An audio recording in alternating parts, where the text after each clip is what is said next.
Hi ಮಕ್ಕಳೇ, ನಾನಿವತ್ತು ನಿಮಗೆ 3 ಕೊಡ್ಲಿಗಳ ಕಥೆನ ಹೇಳ್ತೀನಿ. ಒಂದೂರಲ್ಲಿ ರಾಮಣ್ಣ ಅಂತ ಒಬ್ಬ ಸೌದೆ ಮಾರೋನಿದ್ದ. ಅವನು ದಿನ ಕಾಡಿಗೆ ಹೋಗಿ ಮರನ ಕಡ್ದು ಸೌದೆನ ಮಾರ್ತಾ ಇದ್ದ. ಆ ಸೌದೆನ ಮಾರಿದ್ದ ದುಡ್ಡಿಂದ ಜೀವನ ನಡೆಸ್ತಾ ಇದ್ದ.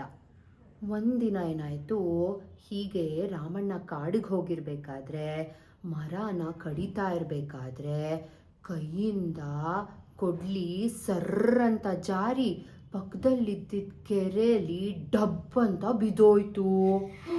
ಅಶೋಶೋ, ಕೆರೆ ಬೇರೆ ತುಂಬ ಆಳವಾಗಿತ್ತನ್ಸತ್ತೆ. ಪಾಪ ನಮ್ಮ ರಾಮಣ್ಣ ಗಾಬರಿಯಿಂದ ನೀರೊಳಗೆ ನೋಡ್ದ. ಆದರೆ ಕೊಡ್ಲಿ ಎಲ್ಲೂ ಕಾಣಿಸ್ಲಿಲ್ಲ. ಇನ್ನೂ ಸ್ವಲ್ಪ ಬಗ್ ನೋಡ್ದ, ಆದರೂ ಕೊಡ್ಲಿ ಕಾಣಿಸ್ಲಿಲ್ಲ. ಕೊನೆ ಸಲ ರಾಮಣ್ಣ ಕುತ್ತಿಗೆನ ಉದ್ದ ಮಾಡಿಕೊಂಡು ಬಗ್ಗಿ ನೀರಲ್ಲಿ ನೋಡ್ದ. ಆದರೂ ಪಾಪ ಕೊಡ್ಲಿ ಕಾಣಿಸ್ಲೇ ಇಲ್ಲ. ಆಗ ರಾಮಣ್ಣ, ಪುಟ್ಟ ಕೊಡಲಿ ಹೋಯಿತಯ್ಯೋ, ಹೊಟ್ಟೆಗೆ ಪೆಟ್ಟು ಆಯಿತಯ್ಯೋ, ಕಷ್ಟ ಕಷ್ಟ ಕಷ್ಟವಯ್ಯ, ಸೃಷ್ಟಿಗೊಡೆಯ ಕಾಯೋ ಬೇಗ ಅಂತ ಗೊಳೋ ಅಂತ ಅತ್ತ.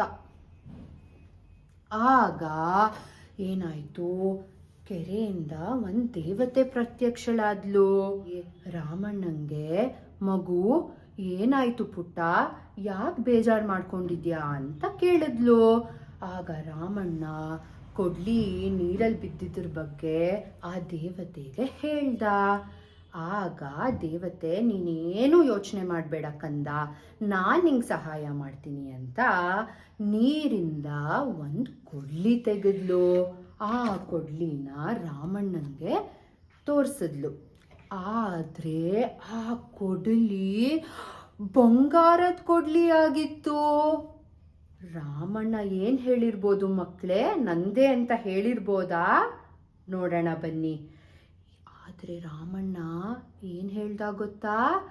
ಈ ಕೊಡ್ಲಿ ನಂದಲ್ಲ, ಬಂಗಾರದಲ್ಲ ನನ್ನ ಕೊಡ್ಲಿ ಅಂತ ಹೇಳ್ದ. ಆಗ ದೇವತೆ ಇನ್ನೊಂದ್ಸತಿ ನೀರಲ್ಲಿ ಕೈ ಹಾಕಿ ಇನ್ನೊಂದು ಕೊಡ್ಲಿನ ತೆಗೆದ್ಲು. ಇದಾ ಕಂದ ನಿನ್ ಕೊಡ್ಲಿ ಅಂತ ರಾಮಣ್ಣನ್ ಕೇಳಿದ್ಲು. ಆದರೆ ಈ ಸಲಿ ಆ ಕೊಡ್ಲಿ ಬೆಳ್ಳಿ ಕೊಡ್ಲಿ ಆಗಿತ್ತಂತೆ.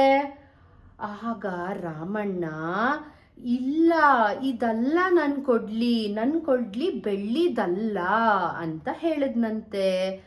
ಆಗ ದೇವತೆ ಮತ್ತೊಂದ್ಸಲಿ ನೀರಿಂದ ಇನ್ನೊಂದು ಕೊಡ್ಲಿ ತೆಗೆದ್ಲು. ಈ ಸಲಿ ಕೊಡ್ಲಿ ಕಬ್ಣದ ಕೊಡ್ಲಿ ಆಗಿತ್ತು. ರಾಮಣ್ಣ ಅದನ್ನ ನೋಡಿ ತುಂಬಾ ಖುಷಿ ಪಟ್ಟ. ಹಾ, ಇದೇ ನನ್ನ ಕೊಡ್ಲಿ, ಸದ್ಯ ಸಿಕ್ಬಿಡ್ತಪ್ಪ ಅಂತ ಹೇಳ್ದ.